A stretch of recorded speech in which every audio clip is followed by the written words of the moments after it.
Hello, my name is Jason Beach, and in this screencast, we're going to take a look at Google Search and Google's Chrome browser. Now, I know many of you probably use Google Search on a daily basis, and many of you may actually even be using Google's Chrome browser, but there are a few things that you may have passed over or may not have paid attention to while using Google or Google Search.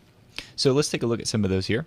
For example, if you go up here to the top, if you're logged in with your Google account, you'll see your picture there. You can see you have quick access to Gmail and Google Images, which is nice too. You also have this option here. If you click on that, that takes you to all of the Google things. So you don't have to worry about going to Drive or to Calendar. You just simply press that button there and it gives you access to all of the Google tools that are available for you. So that's a nice little quick shortcut that you don't have to worry about going in and actually typing in drive.google.com or youtube.com. It's all loaded right there for you. Another nice trick to use on the Google page is to simply go down here to the bottom right corner where you can see where it says settings. Now with this option you can go into search settings and really tweak what you're searching and how you're searching the internet. For example, you can turn on safe search, which isn't 100%, it's not 100% safety filter, but it does a really good job of filtering out explicit images. You can also go in and choose instant predictions. You can adjust the results per page.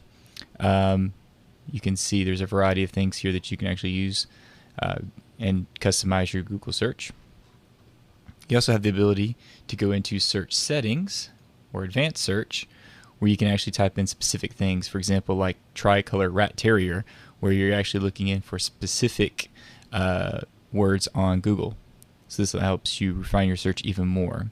And it also gives you the ability to remove words within your search. So for example, you can actually put a minus in front of this word that you don't want to include, and it'll actually remove that. So this gives you some tips here on customizing within the Google search box itself to get exactly what you're looking for. For example, putting parentheses around a specific word will isolate that word within the search. As you can see here, so if I wanted to look for a specific rat terrier, if I put rat terrier in parentheses, it won't give me searches with rat and searches with terrier. You also have other options here. For example, you can search by language, by region, last updated page. You can search for only specific domains like .edu or .org or .gov, which is handy when you're working with students and you want them to focus on specific places on the net where they're getting information, for example, like .gov websites. You could also turn on Safe Search, which we've talked about before. You can also search by any format, which this comes in really handy. Let's say, for example, you're looking for a PowerPoint on World War I. All you have to do is go into the file type and just look for PowerPoint. So if you go down here to PPT and then you type in www World War I and do an advanced search, it's only going to search for PowerPoints, as you can see right here. So that's a nice and easy way of refining your search criteria. You also have the ability to search by usage rights. So this allows you to find copyrighted material, material that's free to share, free to distribute, free to modify, etc., etc. So you have access to all of that.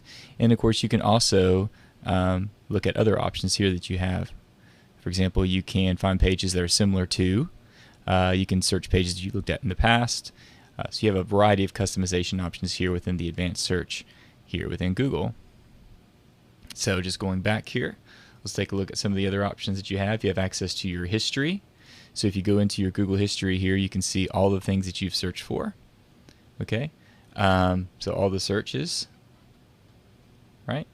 And things that you've recently visited. So there you go.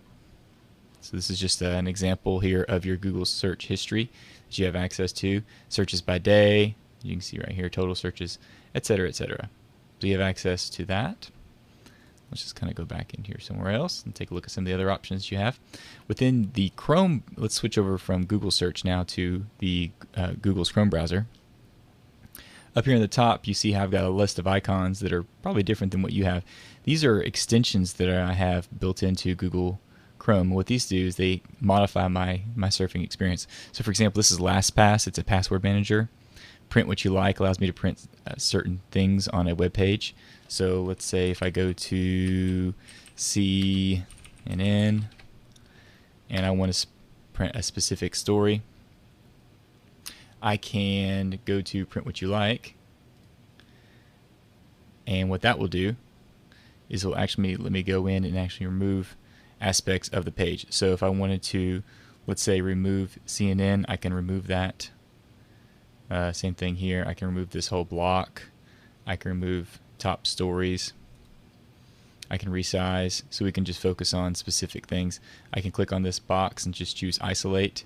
So now I have this picture that I can print off if I need to. And that's just an extension that I've added into the Chrome browser here, and you can add in extensions. Here's one for mirroring my web page onto TV through a Chromecast. This is a screen recorder, handouts, and just a few others. Now if you want to install an extension to Google Chrome, what you'll need to do is you'll need to go to the Chrome Web Store. So you can just do Web Store. So chromewebstore.com. I'm sorry, yeah, chrome.google.com, and this takes you to the Chrome Web Store, which allows you to install extensions and apps. Now what I've been talking about here are extensions. These are actually extensions that are listed up here. Apps are standalone applications that play within another tab. Extensions play within the tab you're currently looking at here.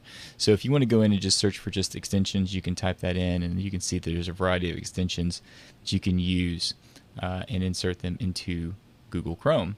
Now once you have your extensions set up, let's say for example you want to kind of modify your extensions. Maybe you're tired of using a specific extension, or the extension that you've downloaded you just don't really want to use anymore.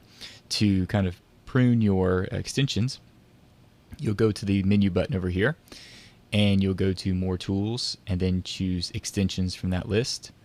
And this gives you a list of all the extensions that you have installed currently. And to get rid of those extensions, you can just simply go in and just trash can them, or you can disable them, for example, if they're causing you some issues. These extensions, again, help your browsing experience. For example, this one here called HelloSign for Gmail. This one allows me to sign PDFs within my Gmail account. So if someone sends me a PDF that I need to sign, in Gmail, when I'm opening the PDF document, HelloSign automatically triggers, and I'm able to actually sign that PDF document right within Gmail. And of course there's Honey, which is a famous one that allows you to find coupon codes when you shop online. So there's just a variety of things you can do here. And again, if it's not working out for you, if you don't want it to use it anymore, you can just simply disable it, or you can trash can it.